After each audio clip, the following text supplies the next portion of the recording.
अस्सलामुअलैकुम दोस्तों, आप देख रहे हैं 735 IT स्किल। आज की इस वीडियो में हम देखेंगे द इफ एल्स स्टेटमेंट, ये होती क्या है, किस तरह से ये वर्किंग करती है, और अगर हमारे पास कोई प्रोग्राम की स्टेटमेंट आती है तो उस स्टेटमेंट से हम कैसे आइडेंटिफाई करेंगे कि इफ एल्स स्टेटमेंट वाला ही स्ट्रक्चर यूज होगा, और लॉजिक कैसे बनाएंगे। सबसे अहम लॉजिक कैसे बनाएंगे, उसे कोड में कैसे कन्वर्ट करेंगे, सब कुछ सीखेंगे। इससे पहले हमने सिर्फ इफ देखा था, उसके प्रोग्राम भी 1 बाय 1 किए थे।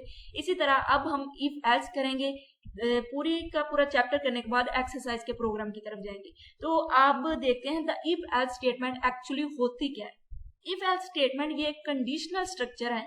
यहाँ पर अगर कंडीशन की बेस पर स्टेटमेंट एग्जीक्यूट होती है कंडीशनल स्ट्रक्चर में, लेकिन इफ एल्स में होता कुछ यूं है कि कंडीशन अगर ट्रू है तो भी स्टेटमेंट एग्जीक्यूट होगी, अगर फॉल्स है तो भी स्टेटमेंट एग्जीक्यूट होगी, लेकिन ट्रू होने पर कुछ और स्टेटमेंट एग्जीक्यूट होगी और फॉल्स होने पर दूसरी स्टेटमेंट एग्जीक्यूट होगी।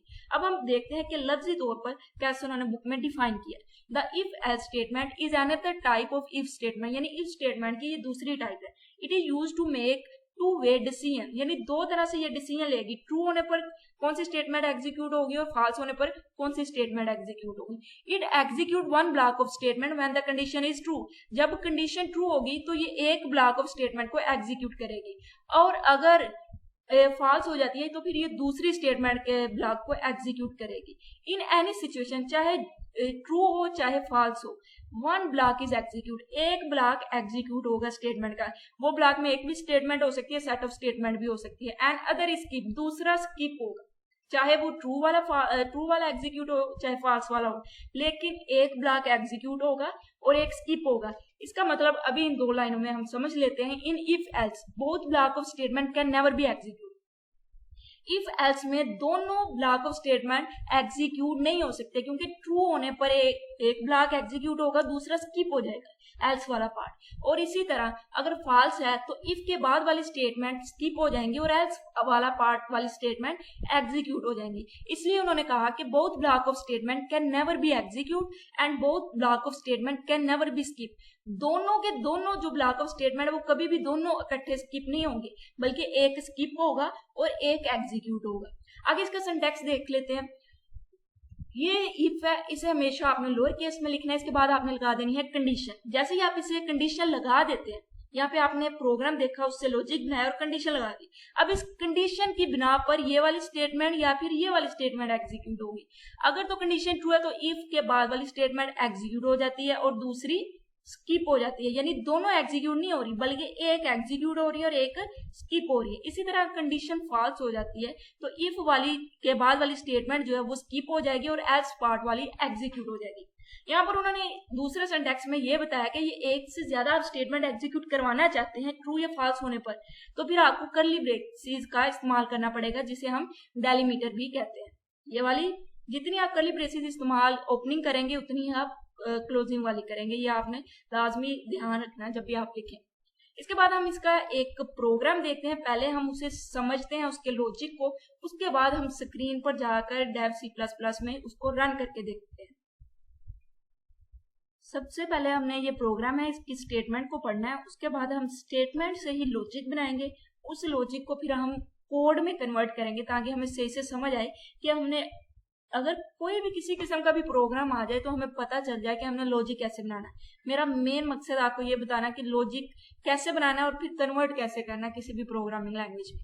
Right a program that input a number, यानी एक नंबर आपने इनपुट करवाना है। And find whether it is even और ओड, यानी यहाँ पर आ गया है कि ये फाइंड करें कि वो इवन है या ओड है। तो इस तरह की जब कंडीशन आ जाए तो हम कंडीशनल स्ट्रक्चर का इस्तेमाल करते हैं। तो यहाँ पर कौन सा बेस्ट कंडीशन स्ट्रक्चर है, क्योंकि यहाँ पर फॉल्स होने पर भी एक है स्टेटमेंट और ट्रू होने पर दूसरी, यानी अगर इवन होगा या फिर ओड होगा। सेट ऑफ स्टेटमेंट बहुत ज्यादा नहीं है कि उनमें से हमने कोई एक को एग्जीक्यूट करना, बल्कि दो ही है कि अगर ट्रू है तो कौन सी होगी, इसी तरह अगर फॉल्स है कंडीशन तो कौन सी स्टेटमेंट एग्जीक्यूट होगी। तो इधर से हमें पता चल जाता है कि हमने इफ एल्स का इस्तेमाल करना है। यहाँ पर उन्होंने बता भी दिया है कि आपने इफ एल्स का इस्तेमाल करते हुए आपने प्रोग्राम लिखना है।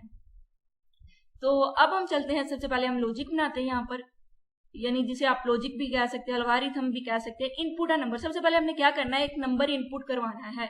कंडीशन, जैसे नंबर आ जाता है, नंबर इनपुट यूजर ने कर दिया, अभी उस पर कंडीशन लग सकती है ना कि वो नंबर इवन होगा कि ओड।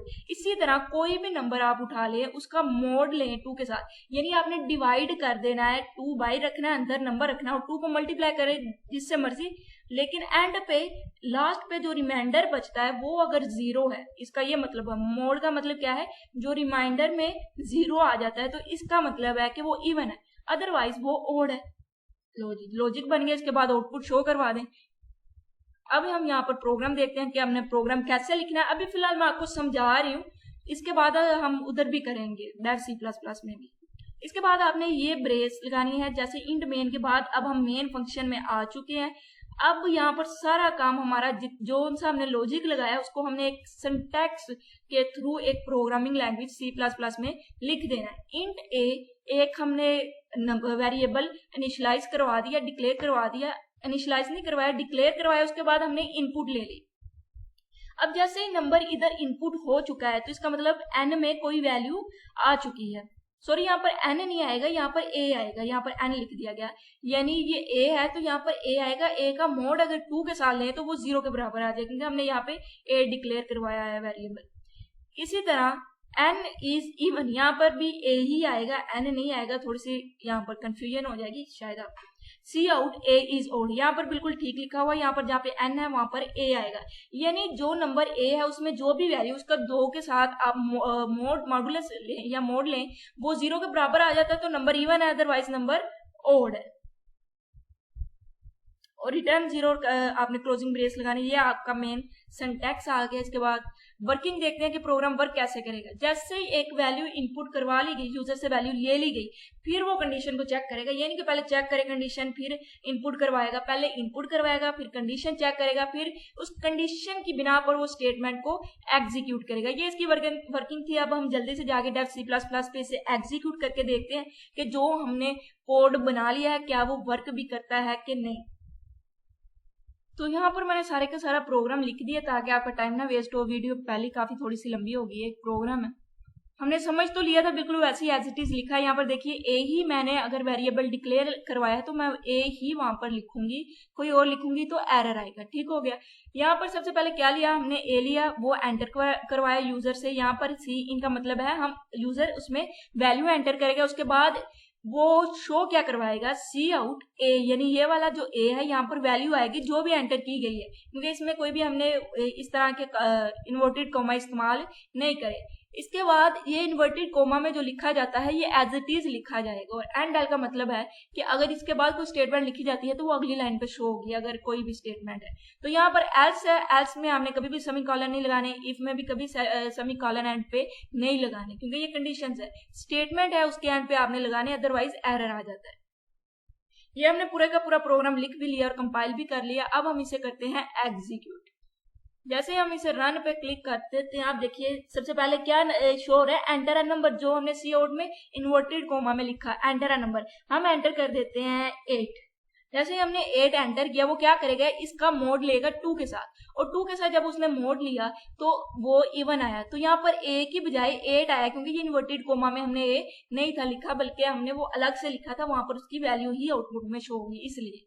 इसी तरह हम दोबारा से अगर इसको रन करते हैं और दोबारा से अब हम कोई और वैल्यू देते हैं, हम देते हैं 7 का हमें पता है मोड 2 के बराबर 0 के बराबर नहीं होता, 2 के साथ लें, तो इस तरह से ये और डिस्प्ले करवा रहा है। इसका मतलब हमारा प्रोग्राम और हमारा जो लॉजिक है वो बिल्कुल सही तरीके से काम कर रहा है। जैसे कि यहाँ पर हम 10 कर देते हैं तो यहाँ पर 10 क्या आ गया, इवन आ चुका है। बिल्कुल इसी तरह से यहाँ पर देखिएगा, जरा गौर फरमाएं, ये देखिए यहाँ पर ए है तो वहां पर 10 इज इवन आया, क्योंकि हमने इसके ऊपर कोई भी कॉलम इन्वर्टेड कोमा नहीं लगाया। इसका मतलब ये अकेला बगैर इन्वर्टेड कोमा के आया है, तो इसकी वैल्यू ही शो होगी आउटपुट में। जैसे इज इवन है तो ये एज इट इज शो होगा, क्योंकि हमने इन्वर्टेड कोमा में लगाया। अगर मैं ही इसको यहाँ से उठाकर थोड़ा सा आपको समझा दूं, इसको इधर से हम खत्म करते हैं और इधर हम लिख देते हैं ए। अब हम इसको कंट्रोल एस कर देते हैं, यानी सेव हो जाए। उसके बाद हम इसको कंपाइल भी करेंगे, कंपाइल भी हो चुका है, कोई एरर नहीं आया। फिर हम अब इसे रन करते हैं। जैसे हमने रन किया, उसने कहा कोई नंबर एंटर करें, हम कर देते हैं भाई 10। अब देखें ए इज इवन, क्योंकि ये इन्वर्टेड कोमा में लिख दिया, अब उसकी वैल्यू नहीं आ रही बल्कि वो ही आएगा जैसा कि हमने लिखा है। तो आई होप आपको इसकी समझ आ गई तो चैनल को सब्सक्राइब करें। एक प्रोग्राम बनाने में बड़ा टाइम लगता है, वो प्रेजेंटेशन पर सारा उसकी एनिमेशन बनाकर फिर आपको शो करवाई जाती है ताकि आपको अच्छे से समझ आ जाए। अगर आपको समझ आए तो चैनल को सब्सक्राइब करें, दूसरों के साथ शेयर करें, वीडियो लाइक करें। इंशाल्लाह अगली वीडियो में अगले प्रोग्राम के साथ मिलते हैं, तब तक के लिए अल्लाह हाफिज।